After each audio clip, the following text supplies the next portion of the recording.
friends. Welcome to Sky House Herbs podcast. I'm Ashley Ellenvoss, a clinical herbalist, and in this space, I share my knowledge and experience with plant medicine to help you on your own journey of healing and transformation. Join me in exploring the ancient wisdom of plant spirit medicine and how it can be used to heal the body, mind, and spirit. We'll talk to experts in the field and share stories from people who've been transformed by powerful plant allies. New episodes are released each Monday, so please subscribe. And now, let's explore this mystical world of plant medicine together. Hey everybody, welcome in. Today we're going to be talking about herbs for hibernation, not hustle. And I think this is a very timely topic because many of us are feeling the pressure to create a resolution or live out a resolution or figure out what we're supposed to do in the next year. And I wanted to take some time in this episode to give you an alternate perspective and to offer some herbal allies that might be gently supportive in helping you step away from that and into the real medicine of winter. If you haven't yet subscribed to my channel, please take a second right now, click the subscribe button and like this video if you find it helpful. Also click all notifications. That way you can be notified when more of my videos come out. Just to be honest with you, today I was not feeling like recording a video. And probably like a lot of you didn't feel like going to work. You didn't feel like having to do all the things that you have to do to maintain your life.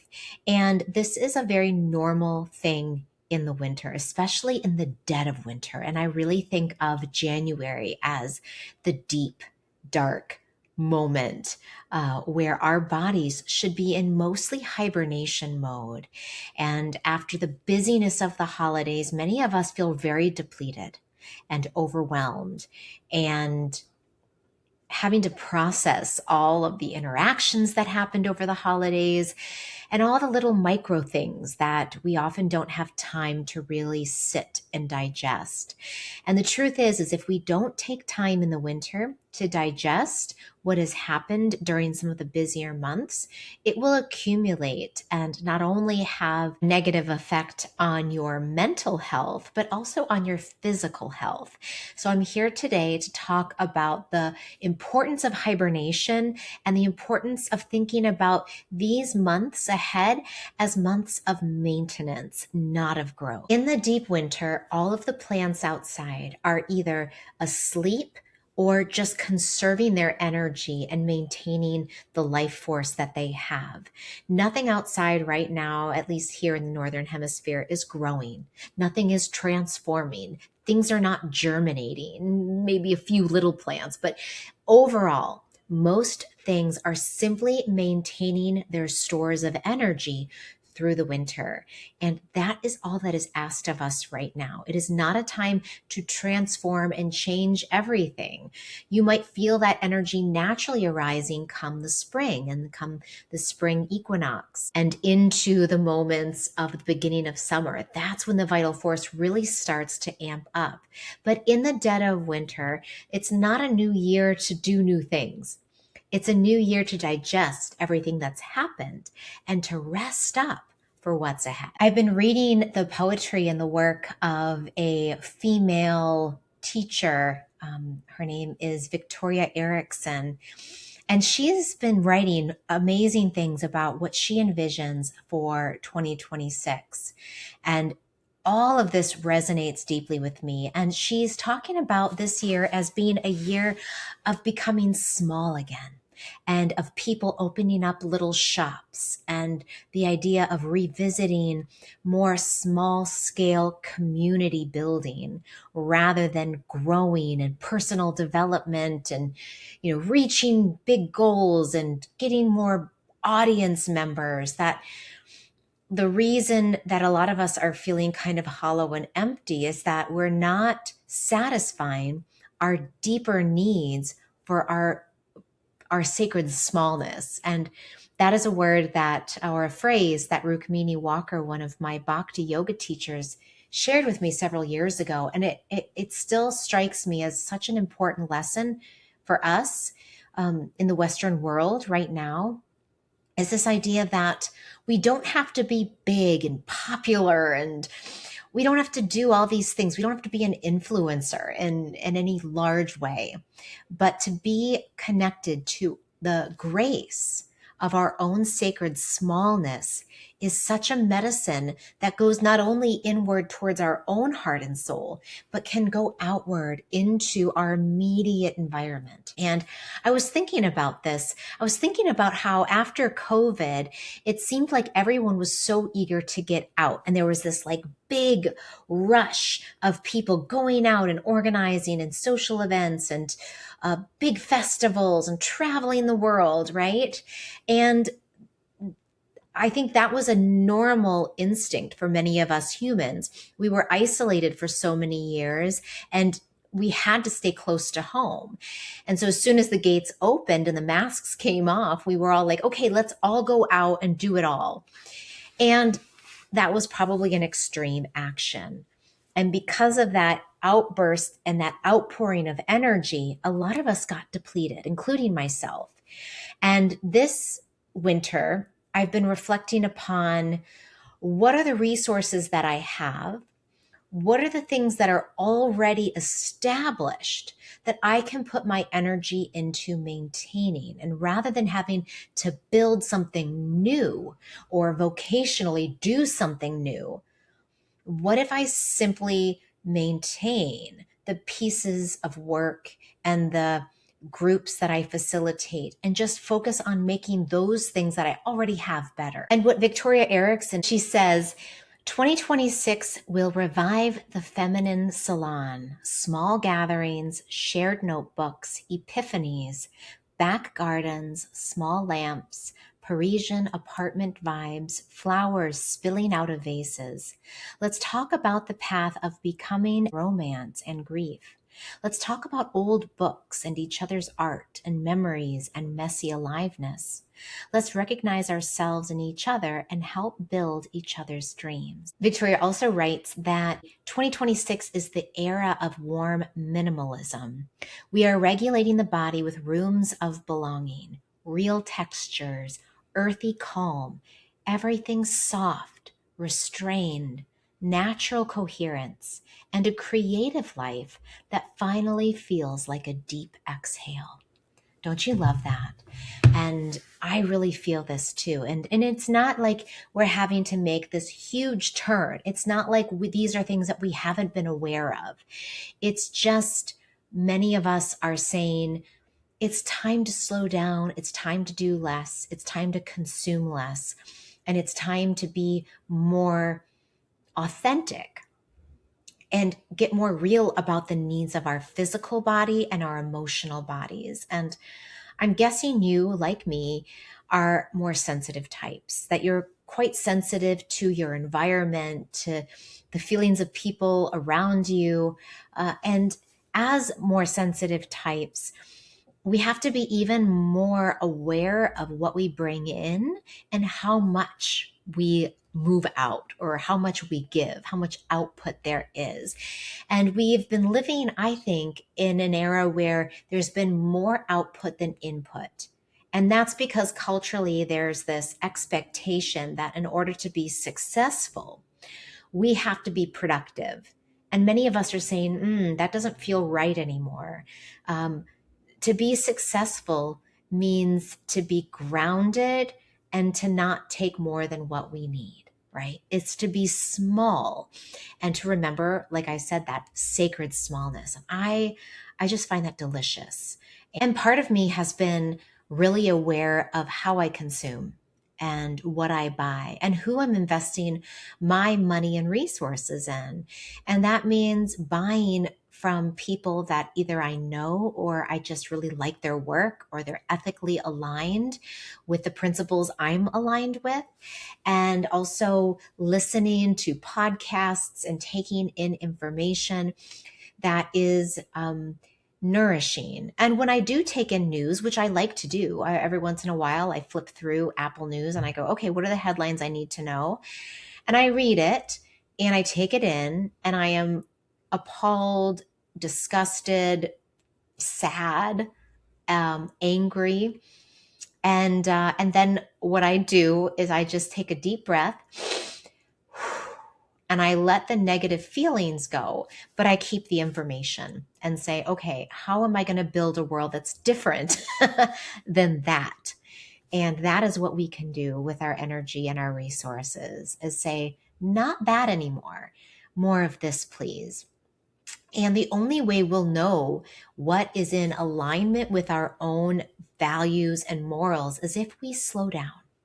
If we really pay attention to our feelings in our physical body, to our physical needs in terms of nourishment, foods, water, exercise, social interactions, if we really spend time getting to know ourselves, then we'll more easily be able to tell whether something is in alignment with our deep needs or not. So let me give you a few ideas of things that you might want to consider and think about as you are in hibernation mode, as you are resting, nourishing, and feeding yourself. And the first one is thinking about the earth that is within you. So how many resources do you have? And actually take stock. And maybe this could be something you do with art, like a painting or a drawing, but how full is your cup right now? How much resources and energy and vital force do you currently contain? And not what do you wish you had, but what do you actually have? And this is something that has taken me years to get honest with. And as I get older, I'm more aware that my resources, I have to guard them. I can't say yes to everything like I did when I was younger because I don't have the vital force that I did then. And I realize now which activities drain me and cost me more than they give. So start with, how much do you have? Where are you at? And then identify maybe 3 to 5 things that fill your cup. What are the things that give back to you? For me, leisure and having spacious time in every day. And I carve out maybe half an hour to an hour in the mornings to pray, to stretch, to tidy up, to get myself ready without rush. That is sacred to me. That fills my cup. Another thing that really is important for me is sleep, especially in the winter, getting 8 to 9 hours of sleep every night. I can wake up and know I have put energy in and I've let my mind and my physical body process the events from the day and days before. And if you're not getting adequate sleep, it is really hard to physically and emotionally digest what you've taken in. So think about that for yourself. What are the things that fill your cup? Maybe it's closeness with family. Maybe it's a cup of hot tea in your window. Maybe it's reading a book at a cafe, and add those activities and schedule them in for yourself so that you can get your cup full during the winter season. Another consideration is to think about, where do you leak energy? If we think about our vital force as being limited, then think about your body as a container and holding this vital force. And where does your energy leak? Where do you get drained? And maybe this is from something that you do every day. It could be as simple as being on your phone and scrolling and losing time, and then your brain is like bzzz. I know that's true for a lot of people. Maybe there's certain people in your life that when you spend time with them, it's really draining for you. And so being discerning with, how do you spend your time and how do you plug the leaks of your own vital force? And I would look to foods as well. Which foods actually deplete you, and drinks more than they nourish and fill you? And those can be some simple things that you cut out in the winter to plug the holes in your sieve so that things aren't just draining out and draining your vital force this season. And the last thing I'll say, something that I think is a really nice thing to consider this time of year, and I've been thinking about this a lot too, is giving my mind time to wander. And the only way to do that is by not having anything in front of you. And what I mean is, for example, when you're pumping gas at the gas station, don't look at your phone. Just pump the gas and let your mind go to where it needs to go. When you're cooking dinner or preparing your meals, rather than having a podcast or some music or something that is taking your attention, or even looking at your phone again, just cook your dinner and let your attention go, because our mind needs spaces where it can wander around. And part of what winter is winter is the circumambulation of the soul, where things should be very stark and very minimal, and there's very little input. And when we have very little input, when we spend time with ourselves, we can get really clear about who we are, what we're doing, what we need, and what we don't need. But if we keep throwing things in front of us and taking in more and more stuff, then we never have time to step back and look and walk around. I hope those are some helpful reflections and ideas for you this winter season. Now I wanted to talk about 5 herbs that might be really helpful during this time of year for your own hibernation and stepping out of the idea of transformation or hustle. This first herb you've heard me talk about so many times. It is one of my favorites. It is chamomile. Chamomile is a member of the Asteraceae family. It is a beloved herb to all herbalists, to mothers, to grandmothers, to people from all over the world, because it is soothing, warming, calming, and a very gentle digestive bitter. And I find that chamomile during the winter is the quintessential herb to keep us in that hibernation state. Brew it as a cup of tea. You can use tea bags, you can use loose flowers, whatever is easy for you, and make yourself a cup a day and think about, why do you need to slow down? And how will you feel if you take maybe the volume of your life from an 8 down to a 4? What would it feel like in your body, mind, and heart if you were to slow and quiet things down, even just a little bit? This is the medicine of chamomile. Chamomile also is like a warm blanket, and she just wraps her arms around you and tells you, tap, tap, tap, you're okay, you're home. The second herb for a little bit of deeper work, if you want to dive into the cave of hibernation, if you want to dive into the subconscious, if you want to do ancestral work and untangling karmic ties from the ancestral world, black cohosh as a tincture is a fabulous remedy. I like to use black cohosh before bed, just 3 drops on my tongue. It helps to reduce tension in the neck and the shoulders, but particularly in the neck. It also helps to amplify your dreams, help you remember them, and help you to do that deep work of defragging your hard drive of your karmic patterns and the ways you are in the world. And what it can do, I find, is it brings to the forefront the things that we need to see, the things that are maybe hard to look at, but that we're ready for. Black cohosh doesn't bring things up that we're not ready to face. You can also work with black cohosh maybe as a herb to use while you're doing creative work, journaling, writing, painting. It can be a really nice one for amplifying the subtler sounds in your own creative psyche. And you don't need much. You just need 3 to 5 drops, truly, of the tincture, and that will take you places. The next 2 herbs are herbs for replenishment. And this time of year in the winter, again, the goal is maintenance, not growth. And I love Astragalus and Reishi for building our deep immune system, for building the resilience in our nervous system so that we can better respond to stress appropriately. Astragalus to me is like a wonderful warm yin tonic. It builds up the deep yin reserves in the body. It nourishes the kidneys. It nourishes the vital force.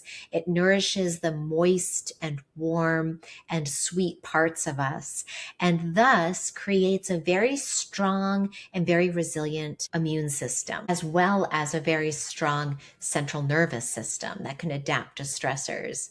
Reishi is very similar. Reishi is a mushroom, and this is said to build the shen of the body, and that's like the spirit sparkle. So if we're feeling a little bit dull, like we've lost the sparkle in our eyes and the sparkle in our step, Reishi will build up. And again, it's a deep, nourishing tonic for the immune and for the nervous system. And I like to take both of these either as a tincture or as a powdered herb or powdered mushroom in a capsule. I'll include some links below to products that I like. I'm not affiliated with them, but they're just the ones that I use and I have found to be beneficial. I also love that reishi is a mushroom and it is a product of decay. So when things are brought down into their barest elemental pieces, then the reishi grows. It grows on rotted trees. It grows on, rotted life that has rotted, and it renews it.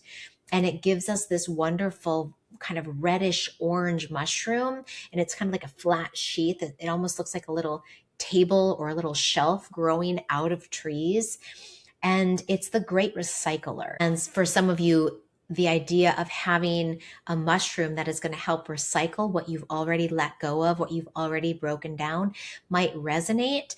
And think about it, taking those things that you've done such hard work breaking down and letting go of, and turning it into bright, sparkly resilience dust, resilience fairy dust.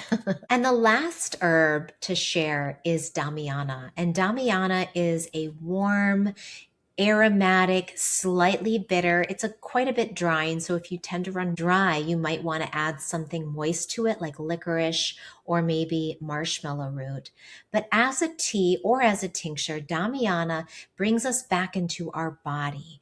And it doesn't only bring us back into our body like a wood betony, which is really grounding, but it brings us back into our sensual body. And in the winter, we can sometimes feel disconnected from that juicy, playful summer spirit. And Damiana, what it does is it helps to stimulate those deeper juices, if you will, in the body without depleting us, because it is also an herb of endurance. And it was taken by people in the Baja region of Mexico and California as an herb that they would take to help them move across long distances. And we can think about winter as it's not a sprint, it's a marathon. And using an herb like Damiana, just a little bit here and there to give us a little boost and encouragement and to help us get in touch with the feelings of our body and the needs of our body can be really nice. And I wasn't sure if I was going to say this, but I think I'm going to go ahead and just say it, is another herb that can be worked with very respectfully is cannabis.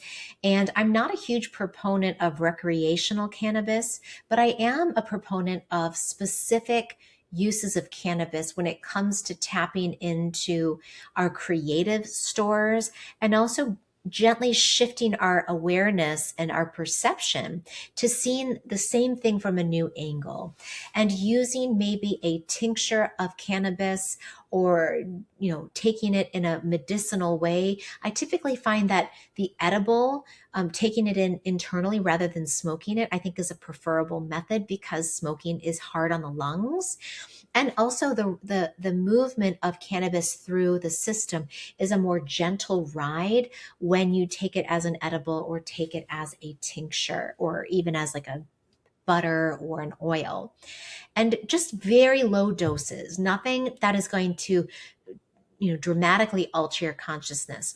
But I do find that just a little touch of cannabis here and there in the winter can open up the portal of our creative consciousness and help us to see ourselves, our lives, our trajectory in a new way, and also maybe feel the body in a way that helps us to get into tune with our own needs. And I keep saying that, like our own needs, but it's funny that so many of us don't even know what we need.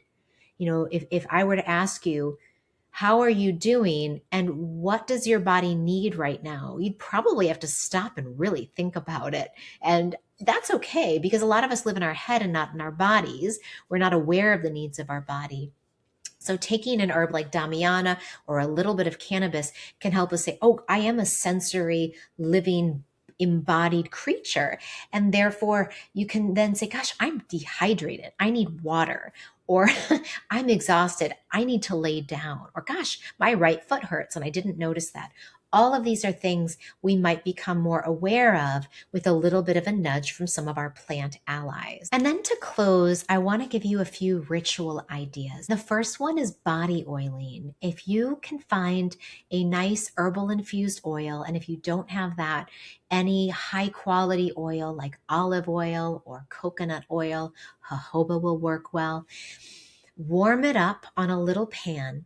And once it's warm, pour it in your hands, rub it in your hands like this, and cover your whole body with oil.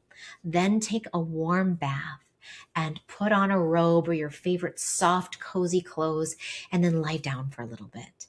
Try that. See how that feels. And another ritual that I find to be so helpful is the morning practice. And this can be as simple as setting your alarm 10 minutes before you normally do.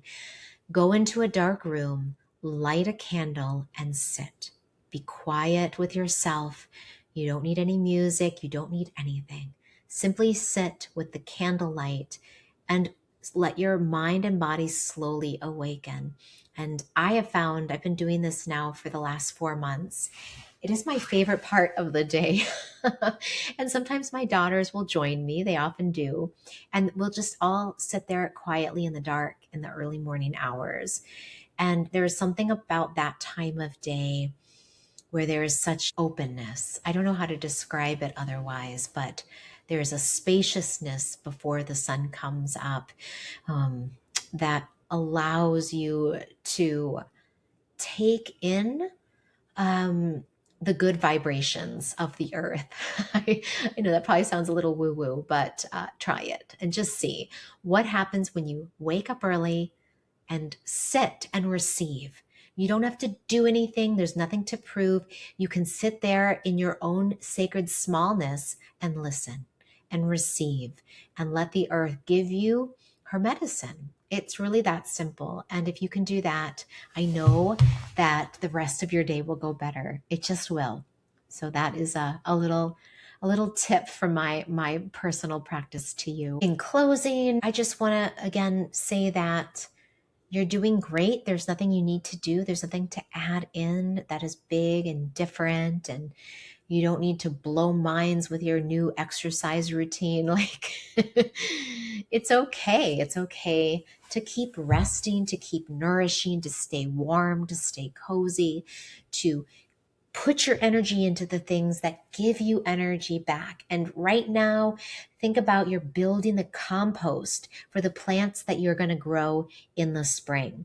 But if you're not putting things in at this time and giving yourself time and space to break things down and to rest, you won't have very good soil when it comes time to grow what it is that you vision. And if you are visioning nothing, perfect. It should be a little dark. It should be very quiet. That is a sign that you're in the right place in the winter time. And one last thing, if you'd like to study more about herbs and learn about the Vitalist path to herbalism, my course will be opening on January 15th. You can register for my year 1 Herbal Foundations course. This is a mixture of online pre-recorded content you can listen to at your own leisure, and then live online classes where we'll meet, we'll check in, we'll talk, and you'll be able to share your own experiences with the plants that we assign you to partner with and to learn from and to take each month. It's a really wonderful interactive program and a great way to deepen your experience of your body, what your needs are, and your connection with the plants. I'll include a link in the description below if you'd like to learn more. Again, thank you for watching. Thank you for being here. I feel so grateful to have this platform to be able to share some wisdom that I picked up along the way from my teachers, from living and breathing and falling and getting up again. And I hope you all have a wonderful and restful start to your new year. Thank you, and I'll see you in the next episode.